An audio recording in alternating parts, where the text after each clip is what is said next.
जय श्री राम दोस्तों, स्पिरिचुअल ज्ञान हिंदी कहानी में आप सबका दिल से स्वागत है।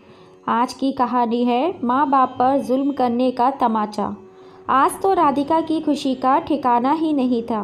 पूरे 5 वर्षों के बाद राधिका अपने देश भारत लौट रही थी और अपनों से मिलने की खुशी अंदर ही अंदर उसे उत्साहित कर रही थी। खुशी इतनी थी कि रात भर घड़ी को देख देख कर सुबह होने का इंतज़ार कर रही थी। उसने अपने आने की खबर भी अपने घर वालों को नहीं दी, क्योंकि वह उन्हें सरप्राइज़ देना चाहती थी। स्कूल की पढ़ाई पूरी होने के बाद आगे डॉक्टरी की पढ़ाई करने के लिए वह अमेरिका आई थी, लेकिन इन 5 वर्षों में अपनी पढ़ाई में ऐसी उलझ गई कि अपने देश वापस लौट कर ही न आ सकी। एयरपोर्ट से उतरकर राधिका सोचने लगी कि पिछली बार जब उसके भैया भाभी से उसकी बात हुई थी तो उन्होंने बताया कि पुष्पा मौसी की तबीयत आजकल ठीक नहीं रहती, इसलिए कुछ दिनों के लिए माँ बाबूजी गांव में उनके पास रहने के लिए गए हैं। राधिका जल्द से जल्द अपने माँ बाबूजी से मिलना चाहती थी, इसीलिए एयरपोर्ट पर उतरकर वह अपने भैया भाभी से मिले बिना टैक्सी करके सीधा गांव के लिए निकल गई। गांव पहुंचकर जैसे ही टैक्सी से बाहर निकलकर वो गांव की मिट्टी में भींगी भींगी खुशबू उसे अपनी ओर आकर्षित करने लगी। उसका बचपन उसकी आंखों के सामने किसी चलचित्र की तरह दिखाई देने लगा। पुष्पा मौसी के घर जाते हुए वह गांव की हर गली हर नुक्कड़ को बड़े ध्यान से देख रही थी। अपने भैया और माता पिता के साथ वहां बिताए गए अनमोल पलों को याद करती जा रही थी। जब राधिका पुष्पा मौसी के घर पहुंची तो उसे देखते ही पुष्पा मौसी के चेहरे पर मुस्कुराहट फैल गई। प्रणाम मासी, कैसी हैं आप? मैं अच्छी हूँ बेटा, तुम लोगों का क्या हाल चाल है? मैं ठीक हूँ मासी। ऐसा कहते हुए राधिका इधर उधर नज़रें दौड़ाने लगी। उसकी नज़रें अपने माता पिता को ढूंढ रही थीं। तभी पुष्पा मौसी बोली, क्या हुआ राधिका बेटा, किसे ढूंढ रही हो? फिर राधिका कहने लगी, मासी मेरे माँ बाबूजी कहाँ हैं? बहुत समय हो गया उनसे मिले हुए, क्या आप उन्हें बुला देंगी? राधिका की बात सुनकर पुष्पा मौसी हैरानी और परेशानी भरी नज़रों से राधिका की तरफ देख रही थी। यह क्या बात कर रही हो राधिका बेटा, मुझे तो कितने साल हो गए तेरी माँ से मिले हुए। यह सुनकर राधिका के चेहरे का रंग ही उड़ गया और फीकी सी मुस्कुराहट के साथ बोली, लेकिन मासी माँ बाबूजी तो यहीं गांव में आपकी तबीयत खराब होने की वजह से कुछ समय आपके पास रहने के लिए आए थे ना? नहीं राधिका बेटा, तुझे कोई गलतफहमी हुई होगी। तेरे माँ बाबूजी तो कब से यहाँ आए ही नहीं हैं। और किसने कहा कि मेरी तबीयत कुछ ख़राब चल रही थी? अरे बहुत समय से तो मैंने तेरी माँ से फ़ोन पर भी बात नहीं की है। यह सुनकर मैं सोच में पड़ गई। फिर बाहर निकलकर राधिका ने गांव के अन्य लोगों से पूछताछ की, लेकिन उसे कुछ पता नहीं चला। आखिर माँ बाबूजी हैं कहाँ? यह सोचते हुए उसने अपने घर पर फ़ोन लगाकर भैया भाभी से पूछना चाहा, तो पाया उसके भैया भाभी का फ़ोन स्विच ऑफ आ रहा था। उसने बहुत बार कोशिश की, लेकिन अपने भैया भाभी से बात नहीं कर पाई। थक हार के वह वापस टैक्सी में बैठकर अपने शहर की ओर निकल पड़ी। राधिका को इतना परेशान देखकर टैक्सी ड्राइवर ने, जो लगभग उसके पिता की उम्र का ही था, उसकी परेशानी का कारण जानना चाहा, तो राधिका ने उसे सारी बात बता दी। जैसे ही वे लोग शहर पहुँचे तो टैक्सी ड्राइवर ने गाड़ी को एक चाय की दुकान पर रोका और राधिका से बोला, बेटा एक एक कप चाय पीकर आगे चलते हैं, काफ़ी थकान महसूस हो रही है। वह चाय की दुकान पर कुछ लोग आपस में बातें कर रहे थे। अरे भाई, भगवान श्री राम के मंदिर की बहुत बड़ी मान्यता है। जो लोग यहाँ नंगे पैर चलकर आते हैं अपनी मन्नत मांगने के लिए, उनकी सभी मनोकामनाएं पूरी होती हैं। सब लोगों की बातें सुनकर राधिका उस मंदिर में नंगे पैर अपनी मन्नत मांगने के लिए चली गई। मंदिर में प्रार्थना करने के बाद उसने देखा कि मंदिर के आंगन में बहुत भीड़ जमा थी, क्योंकि वहाँ कुछ लोगों के द्वारा प्रसाद वितरित किया जा रहा था और सभी भक्तजन वहाँ से प्रसाद लेकर खा रहे थे। वह भी भगवान का प्रसाद लेने के लिए लाइन में लग गई। तभी उसकी नज़र एक बूढ़े व्यक्ति पर पड़ी। वह व्यक्ति जगह जगह से फटे मैले कुचैले कपड़े पहने हुए था। शायद उसके शरीर से बहुत ही गंदी बदबू आ रही थी, इसीलिए सब लोग उसे देखकर अपनी नाक पर हाथ रखकर चल रहे थे। उसकी दाढ़ी, नाखून बड़े हुए थे और बड़ी मुश्किल से लाठी का सहारा लेकर चल पा रहा था। वह भीड़ में घुसकर प्रसाद लेने की कोशिश कर रहा था, परंतु घुस नहीं पा रहा था। वह कमज़ोर बूढ़ा व्यक्ति बार बार कोशिश करता, परंतु भीड़ में टिक नहीं पाता। लेकिन जैसे तैसे कोशिश करने के बाद जब वह प्रसाद लेने के लिए पहुंचा, तब तक प्रसाद समाप्त हो चुका था। वह बूढ़ा व्यक्ति निराश होकर वहीं बैठ गया। राधिका को उस बूढ़े व्यक्ति पर तरस आया। वह दौड़कर उसके पास गई, उनके कंधे पर हाथ रखकर कहने लगी, अरे बाबा, आप परेशान मत हो। मुझे जो प्रसाद मिला है आप खा लीजिए, वैसे भी मेरा पेट भरा हुआ है। जैसे ही प्रसाद देने के लिए उस बूढ़े व्यक्ति ने अपना सर उठाया, वैसे ही राधिका एकदम से चौंक गई। उस वृद्ध व्यक्ति ने अपने माता पिता की झलक दिखाई दी। वह प्रसाद देते अचानक रुक गई और उस व्यक्ति की ओर गौर से देखा तो उसे ऐसा लगा जैसे उसकी आंखों के सामने अंधेरा ही छा गया हो। वह देखकर दंग थी कि वह फटे पुराने मैले कुचैले कपड़ों में वह बुजुर्ग व्यक्ति कोई और नहीं बल्कि उसका पिता गोविंद प्रसाद जी थे, जिनकी आंखें चेहरे के अंदर तक धसी हुई थीं। शरीर कंकाल मात्र रह गया था। उनके शरीर से बहुत ही गंदी बदबू आ रही थी। ऐसा लग रहा था कितने महीनों से नहाए नहीं हैं। राधिका को अपनी आंखों पर यकीन नहीं हो रहा था। आंखों से टपटपाते आंसू उसके गालों को भिगो रहे थे। तभी रूंधे गले से वह बोली, बाबूजी, आप यहाँ इस हालत में? आपकी ये हालत कैसे हो गई? और आप कहाँ चले गए थे? मैंने आपको कहाँ कहाँ नहीं ढूंढा। ऐसा कहते हुए राधिका अपने पिता के गले लगकर फूट फूट कर रोने लगी। तभी गोविंद प्रसाद जी ने उसे झटकारते हुए कहा, अब क्या लेने आई है मेरे पास? या फिर यह देखने आई है कि तेरे माँ बाप जिंदा हैं या मर गए? तभी राधिका बोली, नहीं पिताजी, ऐसा मत कहिए। मुझे आप लोगों की ऐसी हालत के बारे में कुछ भी मालूम नहीं था। तभी गोविंद प्रसाद जी उसे घृणा भरी नज़रों से देखते हुए बोले, अच्छा चलो, मान लिया कि तुझे हमारी हालत के बारे में पता नहीं था, लेकिन हमें यहाँ आए लगभग 6 महीने बीत चुके हैं। अपने भैया भाभी को तो घर पर तू रोज़ाना फ़ोन करती ही होगी, तो क्या तूने हमारे बारे में अपने भैया भाभी से पूछना तक ज़रूरी नहीं समझा? नहीं पिताजी, ऐसी बात नहीं है। मैंने भैया भाभी से आपके बारे में पूछा था, तो उन्होंने मुझे बताया कि आप गांव में मासी के यहाँ तबीयत कुछ ठीक नहीं है। मासी को देखने के लिए आप गांव जा रहे हैं, तो कुछ दिन गांव की शुद्ध हवा में रहकर ही आएंगे। मैंने कुछ दिनों के लिए माँ बाबूजी को गांव भेज दिया है। मैंने उनसे पूछा था कि माँ बाबूजी गांव में कैसे रहते हैं, क्योंकि अब गांव का मकान तो बिक चुका है। तो भाभी ने मुझे बताया कि आप लोग पुष्पा मौसी के मकान में ही रहने वाले हो। उसने यह सब बातें मुझे ऐसे बताईं कि मैंने भी उनकी बातों पर यकीन कर लिया।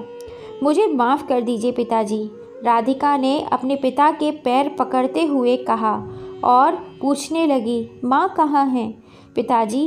तभी गोविंद प्रसाद जी राधिका को लेकर कौशल्या जी के पास पहुँचे, जो मंदिर के बाहर बड़े से पेड़ के नीचे लोगों के फटे पुराने कपड़े सिल रही थीं और गोविंद प्रसाद जी का इंतज़ार कर रही थीं।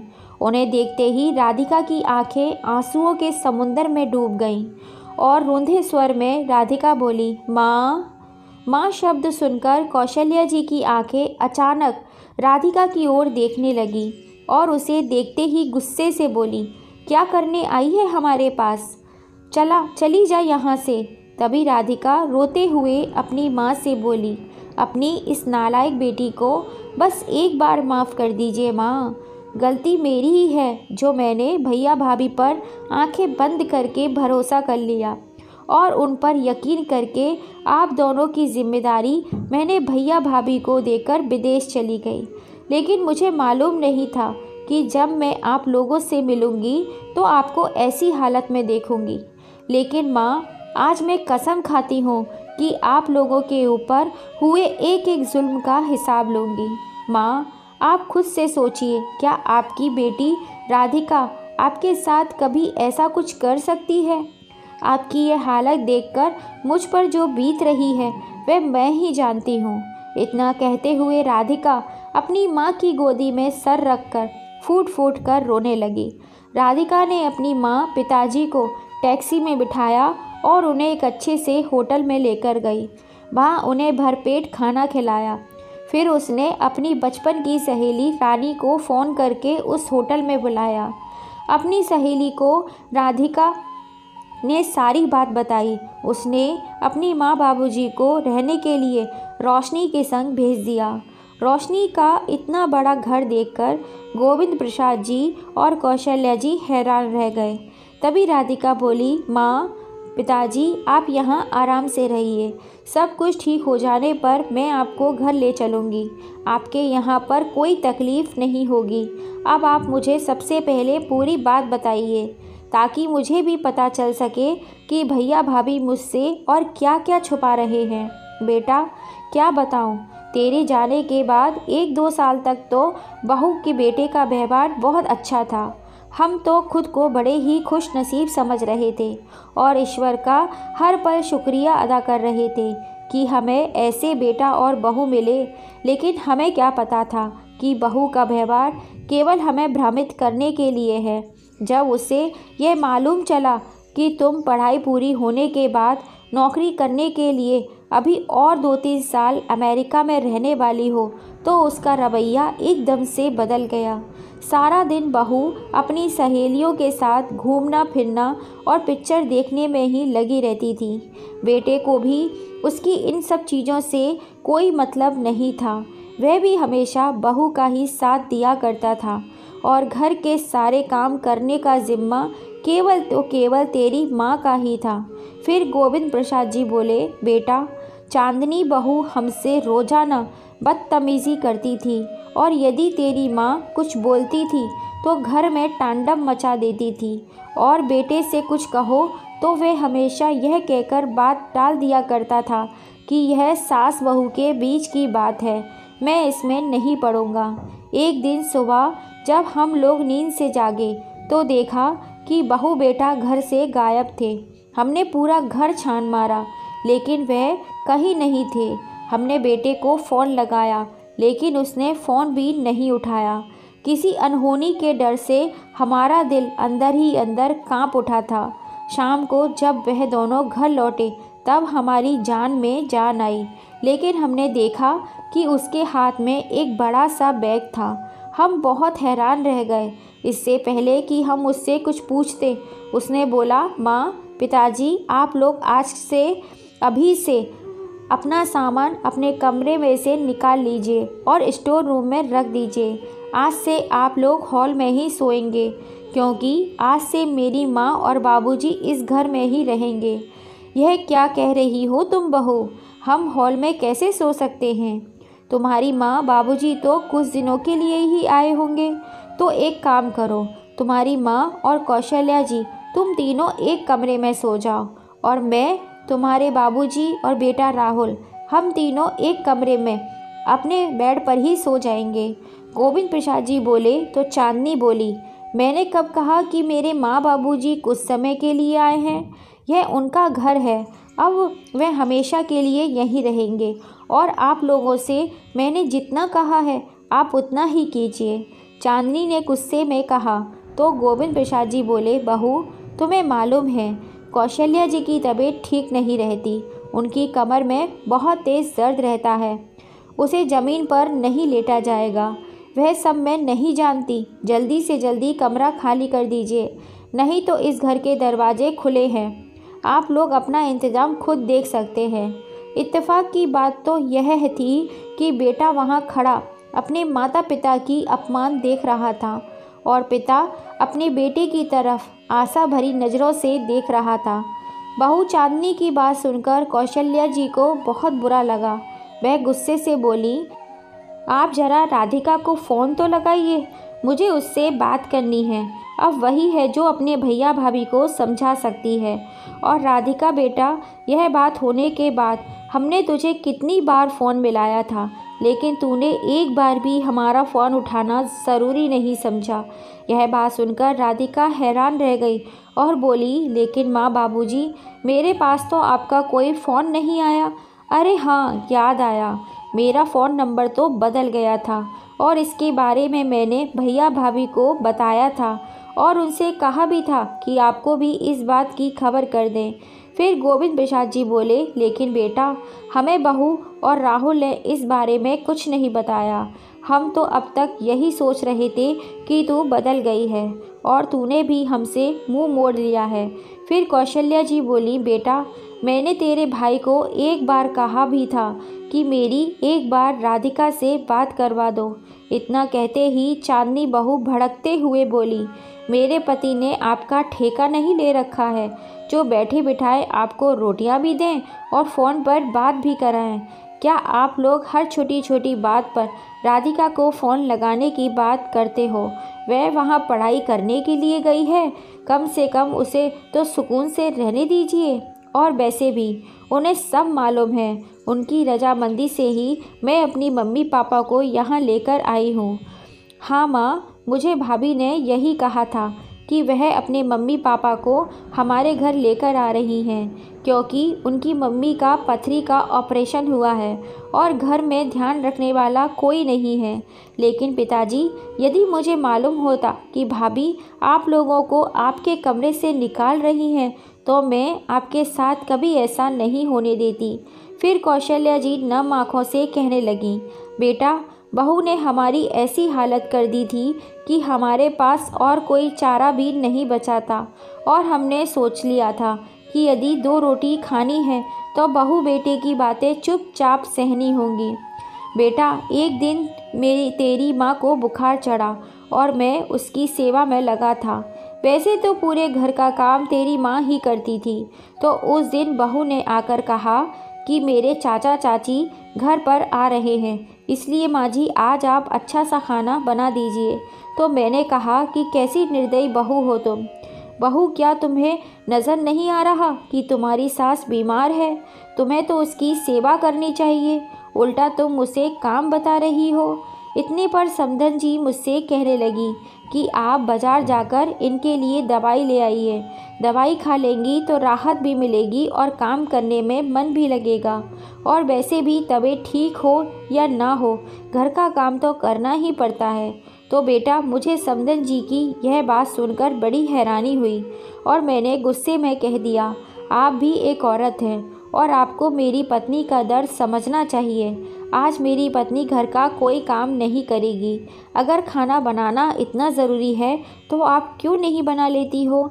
वैसे भी रिश्तेदार तो आपके ही आ रहे हैं। फिर कौशल्या जी बोली, बेटा, उस दिन जब तेरा भाई दुकान से रात को घर आया तो समधन जी रोने धोने का नाटक करने के लिए बैठ गई।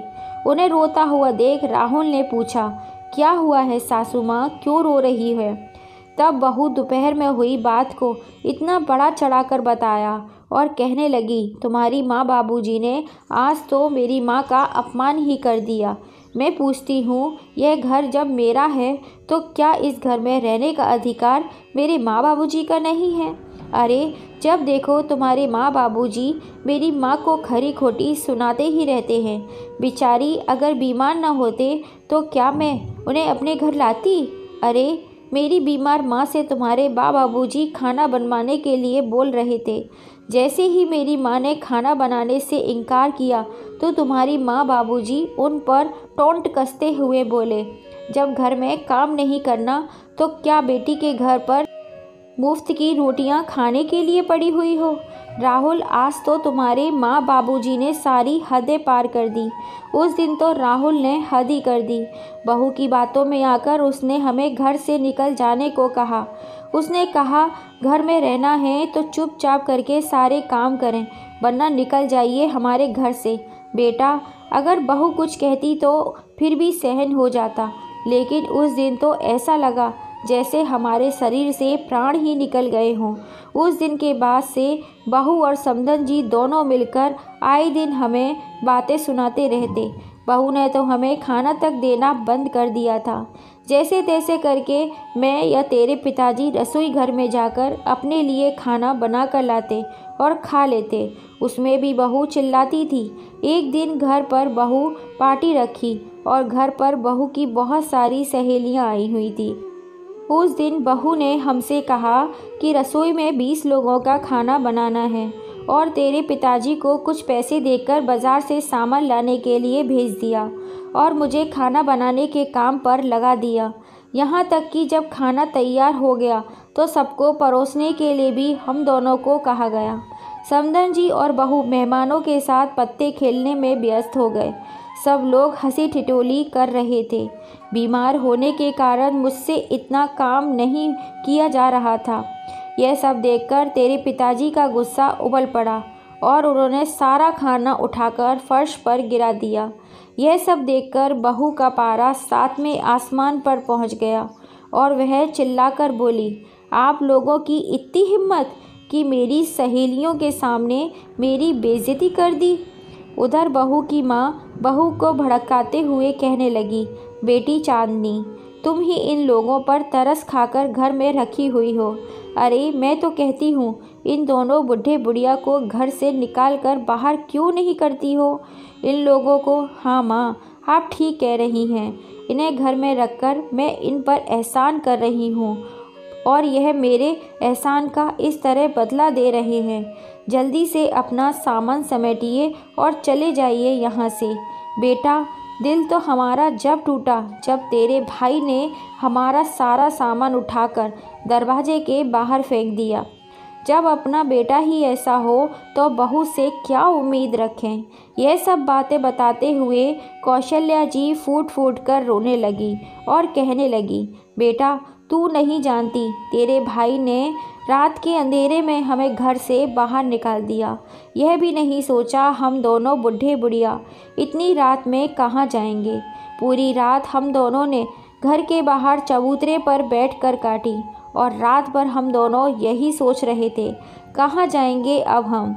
गांव वाला मकान भी अब अपना नहीं रहा था। हम लोग सड़क पर आ गए थे। मेरी हालत तो पहले से ही खराब थी। अपमान का तूफान सहकर तेरे पिताजी भी बीमार रहने लगे थे। थोड़ी थोड़ी देर में इन्हें सांस चढ़ने लगी थी। अब हम दोनों ने कहाँ जाते, कैसे खाते, इसलिए हम इस मंदिर के बाहर आकर बैठ गए और भीख मांग मांग कर अपना गुजारा करने लगे। लेकिन तुम हम तक कैसे पहुँची बेटा? कौशल्या जी के पूछने पर राधिका ने कहा, माँ, आप लोगों को घर से निकालने के बाद भैया भाभी ने मुझे कहा कि आप लोग पुष्पा मौसी के पास गांव में चले गए हैं। और जब मैं कुछ दिनों के बाद उनसे पूछा कि माँ बाबूजी का कोई फ़ोन क्यों नहीं लग रहा है, तो उन्होंने बताया कि आपका फ़ोन घर पर ही रह गया है और आप लोग गांव वालों के साथ चारों धाम की यात्रा पर गए हैं। इस कारण आप लोगों से बात नहीं हो पाएगी। मुझे थोड़ा शक भी हुआ, क्योंकि यदि आप तीर्थ यात्रा पर जाते तो मुझसे एक बार बात ज़रूर करते, यूँ बिना बताए न जाते। इसीलिए जैसे ही मेरी पढ़ाई पूरी हुई मैं जल्दी आप लोगों से मिलने के लिए भारत वापस आ गई। मुझे आप लोगों की बहुत चिंता हो रही थी। जब आप लोगों से मिलने में गांव पहुंची तो पता चला कि आप लोग तो गांव कभी गए नहीं थे। गांव से लौट रही थी, इसीलिए यह माथा टेकने के लिए आ पहुंची और आप लोगों की ऐसी हालत में पाया। लेकिन आप लोग बिल्कुल चिंता मत करना, अब मुझे सब पता चल चुका है।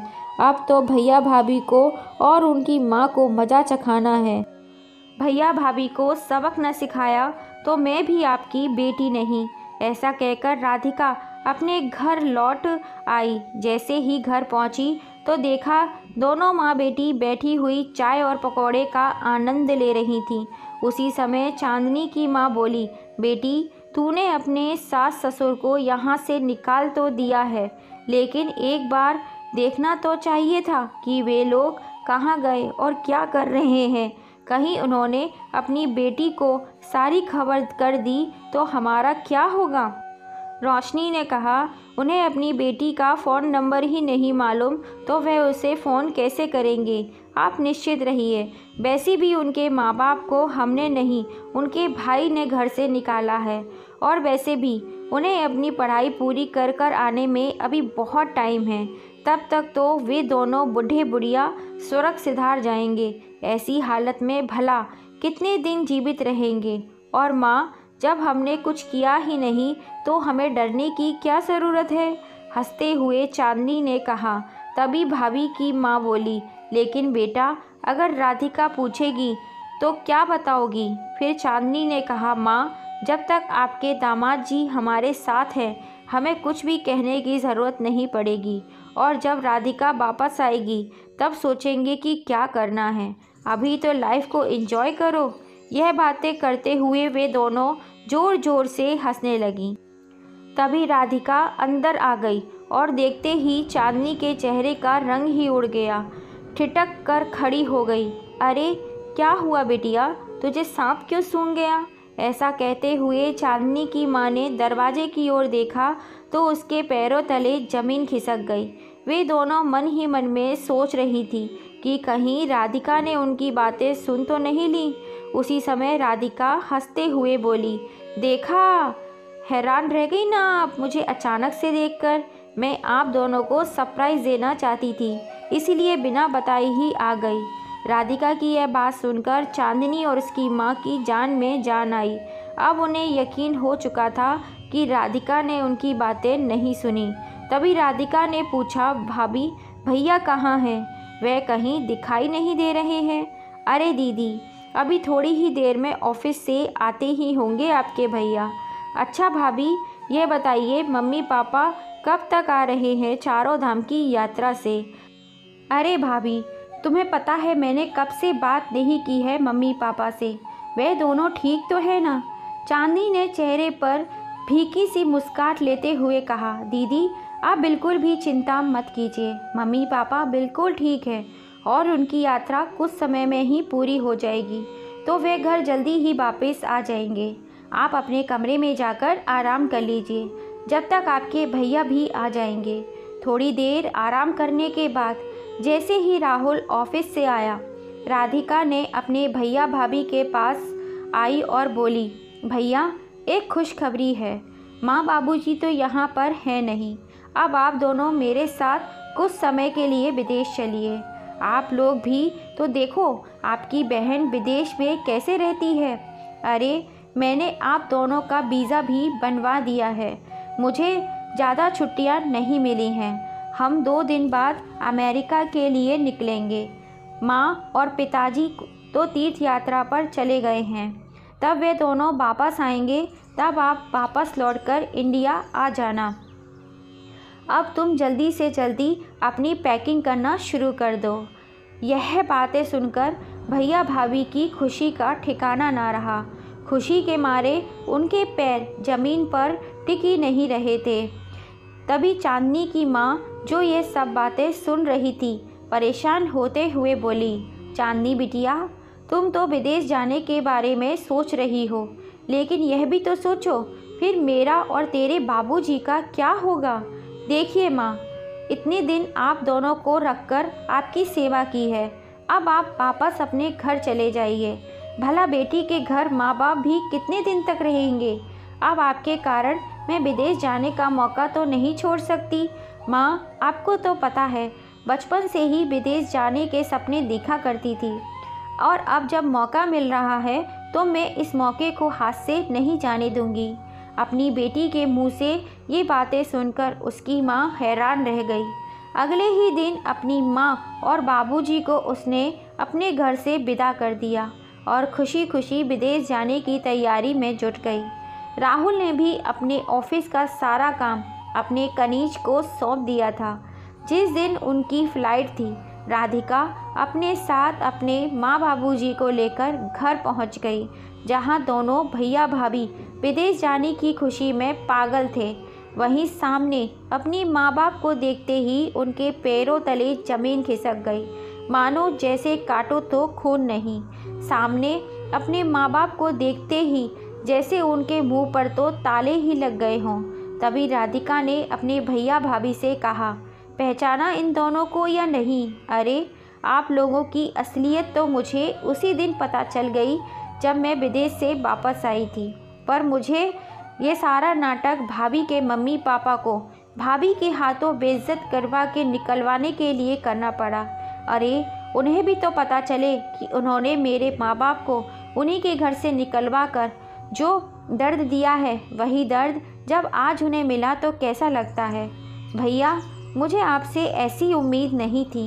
अगर आप माँ बाबूजी का ध्यान नहीं रख सकते थे या उन्हें अपने पास रखना नहीं चाहते थे तो मुझे एक बार कह दिया होता, मैं उन्हें अपने साथ विदेश ले जाती। पर उन दोनों को घर से निकालने से पहले आपने एक बार तो सोचा होता। अरे जिस माँ बाप ने तुम्हें जन्म दिया वे कहाँ जाएंगे? आपने तो अपने बूढ़े माँ बाप को दर दर की ठोकरें खाने के लिए छोड़ दिया। अरे ऐसा करने से पहले कहीं चुल्लू भर पानी में डूब क्यों नहीं मरे आप दोनों? अब निकलिए मेरे माँ बाबूजी के घर से। अकेले रहकर मज़े करना चाहते थे ना, तो जाइए इस घर से और अपनी ज़िंदगी अपने तरीके से मज़े से बिताइए। लेकिन यह घर मेरे माँ बाबूजी का है और यहाँ मेरे माँ बाबूजी ही रहेंगे।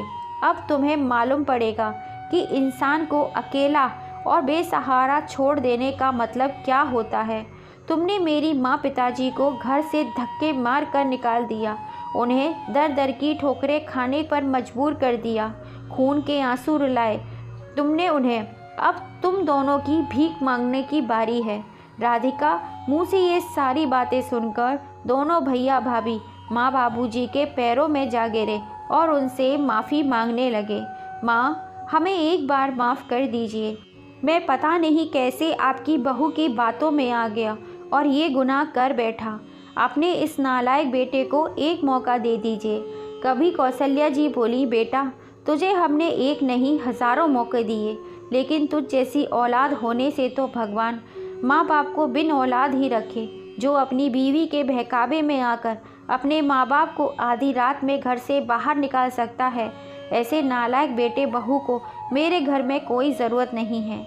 तभी गोविंद प्रसाद जी अपने बेटे के गाल पर एक जोरदार तमाचा खींच कर देते हैं और कहा, निकल जाओ हमारे घर से। अब हमारा तुम्हारे संग कोई रिश्ता नहीं है। हमारी सिर्फ एक ही बेटी है राधिका। हमें कभी भी अपनी ये मनहूस शकल मत दिखाना।